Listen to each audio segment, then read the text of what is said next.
बोला कि 100% प्लेसमेंट रहेंगी। ओके, मेरे को श्योरिटी दी, गारंटी दी उन लोगों ने 100% प्लेसमेंट। उस हो गया होंगे। 2013 में पास आउट हो गया। ओके, फिर कौन सी कंपनी मिली आपको वहाँ से?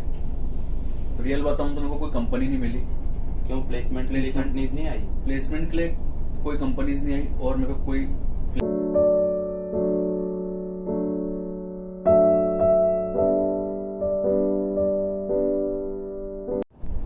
Hello दोस्तों, I am Manoj Sangha, working in Merchant Navy for last 13 years. Presently sailing as DPO on diving ship.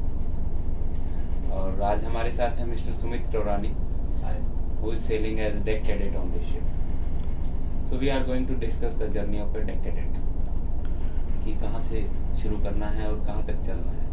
Deck cadet मैं आपको इन शॉर्ट थोड़ा बता देता हूँ। और जैसे शिप पर डेक डिपार्टमेंट, इंजन डिपार्टमेंट, सो डेक डिपार्टमेंट में ऑफिसर डिपार्टमेंट में जैसे नेविगेटिंग ऑफिसर बनने के लिए आपको शुरू में as a deck cadet join करना पड़ता है। डेक कैडेट ज्वाइन करने के लिए आपको 2 कोर्सेज हैं, 1 ईयर BC और 3 इयर्स BSc नॉटिकल साइंस। दोनों ही कोर्सेज से आप ऑफिसर बनते हैं। डिफरेंस है कि 1 ईयर वाले के बाद आपको 18 मंथ्स का ट्रेनिंग चाहिए शिप पर, 3 इयर्स वाले के लिए आपको 12 मंथ्स का ट्रेनिंग चाहिए शिप पर, बस। उसके बाद सेकंड डिफरेंस जो है, आप 18 मंथ्स का ट्रेनिंग के बाद यहाँ पे आपको 4 मंथ्स के फंक्शंस और कुछ और कोर्सेज और उनके रिटन एग्जाम्स और वो सब देने पड़ते हैं, फिर आप ऑफिसर बनते हो। BSc नॉटिकल साइंस वाले केस में आप 1 ईयर का सी टाइम के बाद आप आओ और कुछ मॉड्यूलर कोर्सेज करो और डायरेक्ट ओरल्स दो और आप ऑफिसर बन जाते हैं। और बाकी भी बहुत सारे पॉइंट्स हैं, विल कीप डिस्कसिंग। तो कैसे हो स्मिथ? Fine sir. हेलो दोस्त। तो आपने कहाँ से शुरू किया अपना ये डेक कैडेट का सफर? मैंने अपना 12 कंप्लीट किया PCM से। उसके बाद फिर मैं सोचने लगा क्या करूं, कुछ समझ में नहीं आता। फिर एक दिन न्यूज़पेपर में ऐड देखा मर्चेंट नेवी का, फिर कॉलेज का नाम देखा मैनेट। कांटेक्ट किया कॉलेज से, उन्होंने बोला कि ऐसा ऐसा है, ये इस तारीख को टेस्ट है। मैनेट कॉलेज का नाम है, वो मैनेट पुणे में है। कांटेक्ट किया, फिर उन्होंने बताया कि ऐसा टेस्ट होगा। टेस्ट शेड्यूल हुआ। मेरे को नियरेस्ट सेंटर जो था मेरा इंदौर, वहाँ से मैंने टेस्ट दिया मेरा। कुछ महीने बाद रिजल्ट आया। फिर उसके बाद वहाँ से कॉलेज से रिटर्न फ़ोन आया इंटरव्यू के लिए। फिर इंटरव्यू मेरा हुआ। मैं फैमिली मेम्बर्स को मैंने बताया कि मेरा इंटरव्यू ऐसा। उन्होंने बोला ठीक है, तूने डिसाइड किया है तो फिर ठीक है। मैं अपने फैमिली मेम्बर्स के साथ वहाँ गया, इंटरव्यू दिया। इंटरव्यू का रिजल्ट आया, इंटरव्यू क्लियर हुआ। उन्होंने सब कुछ बताया कि इतना इतना पैकेज है, 3 इयर्स BSc नॉटिकल साइंस का, और एक और क्या पैकेज था तब? 2010 में पैकेज था 7 लाख 3 इयर्स का फीस। 2010 में दोस्तों 7 लाख फीस थी BSc नॉटिकल साइंस की, जो 3 इयर्स कोर्स है। उसकी फीस अब तो बहुत बढ़ चुकी होगी शायद। ओके, उसके बाद फिर मैं गया वहाँ पे, तो वहाँ 2 स्ट्रीम थी। एक 4 इयर्स मरीन इंजीनियरिंग BTech और एक था 3 इयर्स BSc नॉटिकल साइंस। तो मेरे को इंजीनियरिंग करना नहीं था। दोनों 10+2 बेस पर थे? हाँ, दोनों 10+2 बेस पर। कितना मार्क्स चाहिए आपको 10+2 में? मिनिमम एग्रीगेट आपको फिजिक्स केमिस्ट्री मैथ में 60% कंपलसरी। आपके पास PCM होना जरूरी है, उसमें 60% का एग्रीगेट होना। ठीक है। फिर मेरे को इंजीनियरिंग करना नहीं था। तो फिर मेरे पास एक ऑप्शन बचा 3 इयर्स BSc नॉटिकल साइंस।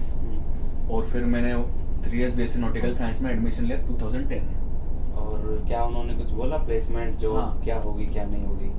उन्होंने बोला कि 100% प्लेसमेंट रहेंगी। ओके, मेरे को श्योरिटी दी, गारंटी दी उन लोगों ने 100% प्लेसमेंट। उस टाइम आपको नहीं बताया कि आपको कौन सी कंपनी में जॉब मिलेगी? ऐसा कुछ नहीं बताया। ऐसा कुछ नहीं बताया, बस एक नोटिस बोर्ड पे काफी कंपनी उसके नेम्स अच्छा तो आपको बताया कि इनमें से कोई कंपनी? हाँ, कोई कंपनीज यहाँ बोला गया कि इस कैंपस में इतनी कंपनीज आती है और सिलेक्शन करती है, प्लेसमेंट्स देती है।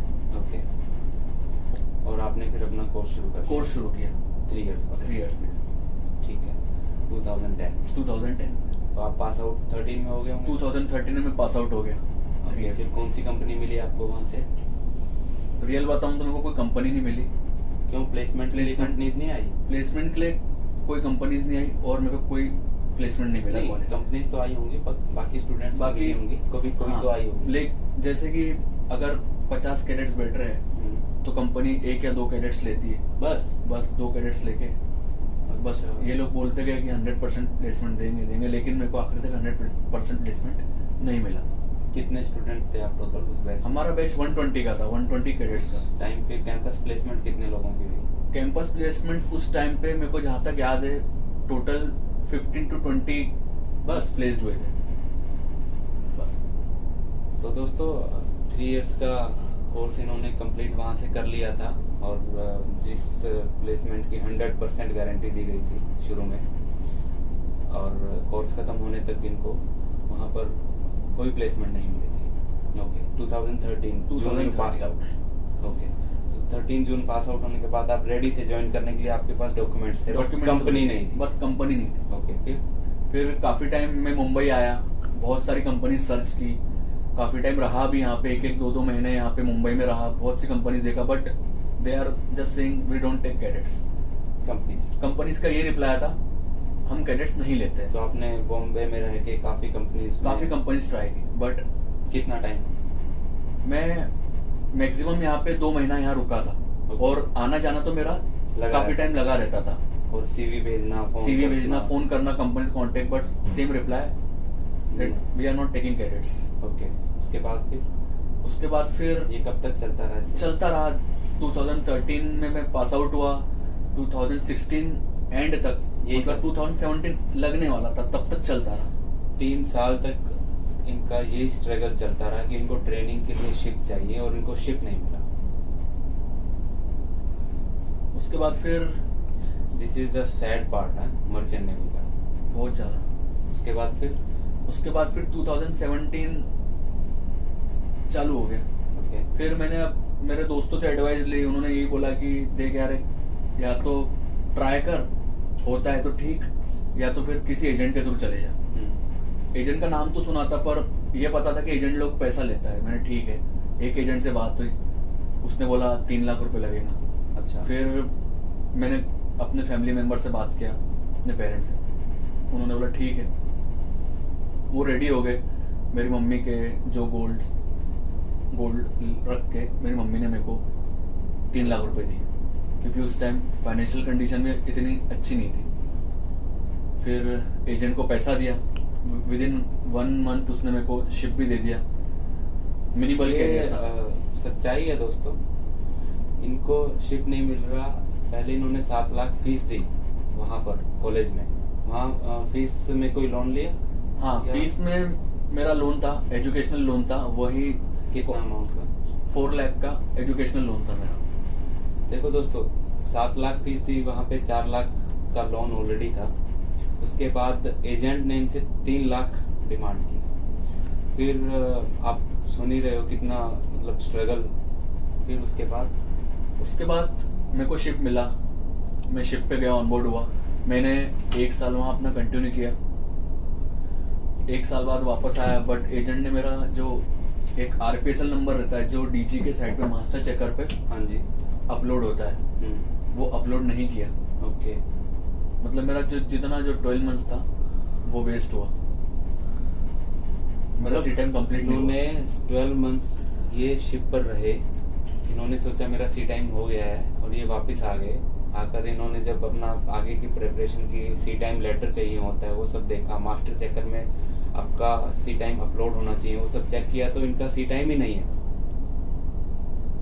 सी टाइम नहीं था मेरे पास। फिर 3 लाख भी गए। 3 लाख भी गए। मैंने फ्री में काम किया, लाइफ इतने का तो मैंने 1 ईयर कमाए भी नहीं। गया। बहुत हार्डवर्क करना पड़ता है कैडेटशिप में। ऐसा नहीं है कि आप सोचो कि सब मजा है, नहीं, बहुत हार्डवर्क करना पड़ता है। तो इन्होंने काफी हार्डवर्क भी किया है। 1 ईयर का इनका टाइम भी गया। फिर मैं वापस आया, अपने पेरेंट्स को प्रॉब्लम बताई। उन्होंने बोला ठीक है, छोड़ दे। मेरे भी मन में यही चल गया कि अब मैं छोड़ देता हूँ। फिर मैं अपने पापा के साथ, अब जो हमारा बिजनेस, फैमिली बिजनेस है, जनरल स्टोर से, वो ज्वाइन किया। मैं अपने पापा की हेल्प करता था, साथ में बैठता था। फिर 2018, 19, 20 में 2020 में मैं ऑफशोर कंपनीज में ट्राई करने लगा। मैंने अपना सीवी दिया, फ़ोन कांटेक्ट भी किया, फिर मेरे को किसी कंपनी से कॉल आया और आपने ज्वाइन किया। और मैंने ज्वाइन किया।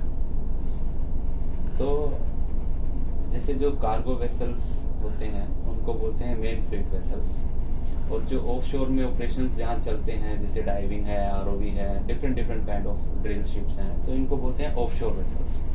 तो इनका मेन फ्लीट में जैसे सी टाइम का मेन फ्लीट में वैकेंसीज इनको कहीं नहीं मिली, तो इन्होंने ऑफशोर में अपना सीवी दिया, तो ऑफशोर में इन्होंने ज्वाइन किया। जैसे ये डाइविंग शिप है, यहाँ इन्होंने ज्वाइन किया।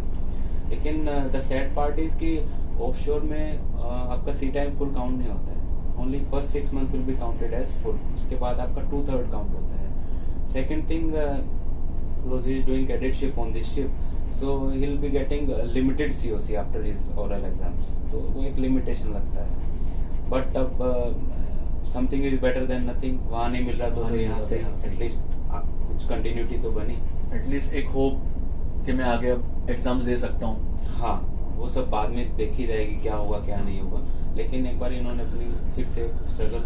अब आप देखो सर, 2010 में इन्होंने शुरू किया था, 2010 और अभी 2021 आ गया है, 11 ईयर्स निकल गए हैं।